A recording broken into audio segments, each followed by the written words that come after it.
SolidWorks 2017 introduces flexible and powerful new workflows when working with third-party design data with 3D Interconnect. 3D Interconnect streamlines collaboration with your customers and supply chain regardless of which CAD tools they're using.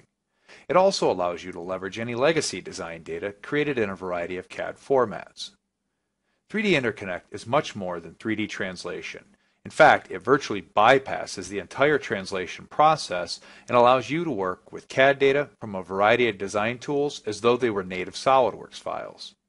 It's also intelligent and understands when third-party CAD data is changed within its native design environment by honoring face and edge IDs, and changes to these files are like changes you would make in SolidWorks.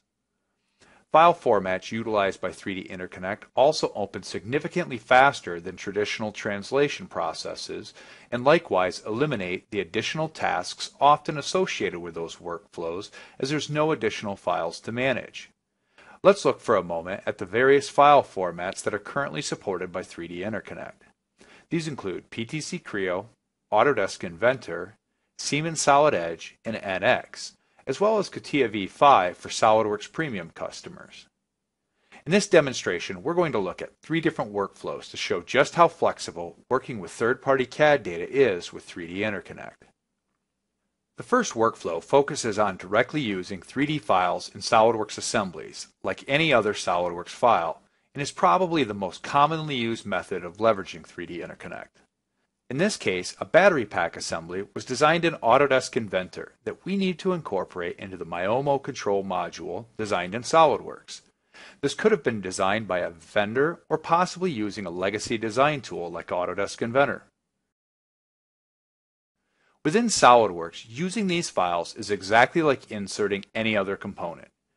You'll notice, however, that the Insert Component dialog box now includes the previously mentioned file formats and the filter list for easier navigation. We'll choose our Autodesk Inventor assembly in this case. The file is inserted just like any other SolidWorks component. No translation steps necessary. All of the geometry is there, not just a representation, actual 3D models.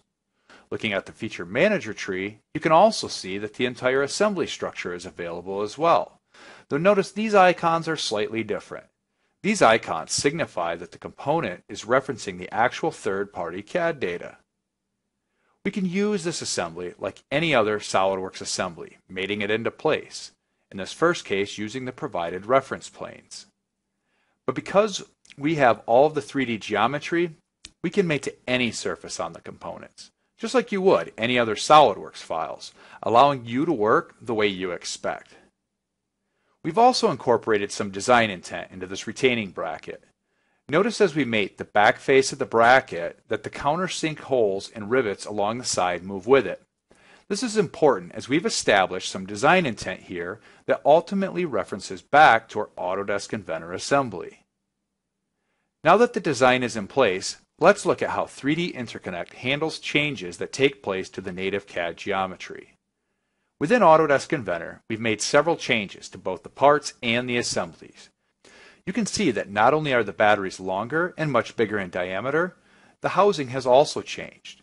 It also now only includes 6 batteries and a much more rounded housing to contain their larger size. To simulate the change without Autodesk Inventor, we're simply going to overwrite the existing files with a new version we have on hand. When we go back to SolidWorks and perform a rebuild, you'll notice there's now a small refresh icon on the assembly, letting us know that it's seen a change in the native CAD files.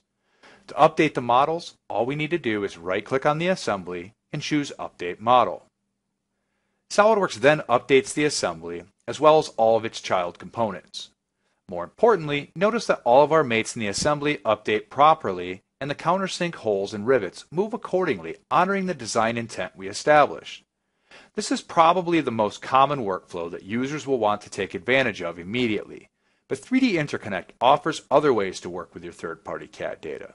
Let's take a look at another, directly opening a file and using it like a derived or base part.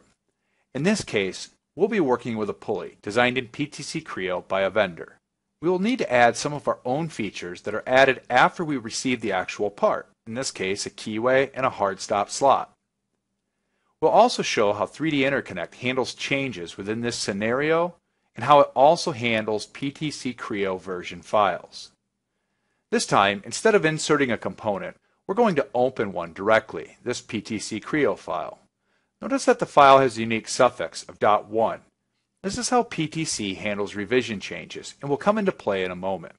For now, let's just open the file. Notice this time that the top level file is an actual SolidWorks part. However, instead of a traditional imported geometry feature, we get a base or derived part. It has the same unique icon as before, letting us know that it's referencing the native CAD data. In this example, I'll just add a couple of library features to quickly place both a keyway and a slot on the inside surface of the pulley.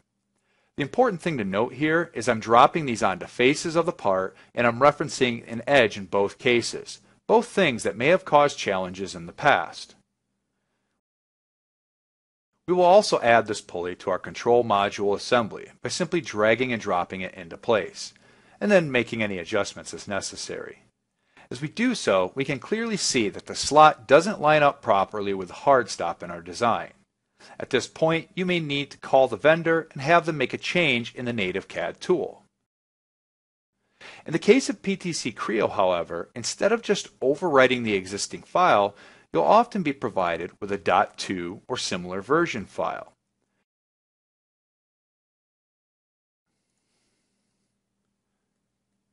When we return to SolidWorks and perform a rebuild, like before, you may notice there's a refresh icon on the derived part in the Feature Manager tree. Just like before, we'll right-click and choose Update Model. In this scenario, we have features that reference the native CAD data, and like before, they update with no errors. The same is true when we activate the assembly again. This means we can bypass the lengthy import and repair process completely and focus on our designs. For our last scenario, we're going to look at how to break the link to the original CAD data and work with the files in a mixed environment. This may be to add our own features to an assembly component, or to do more elaborate work, like perform FeatureWorks recognition on a specific component. In this case, we're going to import another assembly, this time from Siemens Solid Edge. The file in this scenario has come from an online vendor, and we don't have the luxury of making changes to the native data in its original design tool. As you can see, however, there's a hole that doesn't line up properly. In this example, we want to move the hole so we can have our own adapter plate manufactured for this circumstance. This is a case where we may want to break the link to select component files to make our own parts and assemblies. To do this, you simply need to right-click on the assembly and choose Break Link. In the Feature Manager tree, you can see doing this made a copy utilizing a virtual component, which you can save externally if you wish.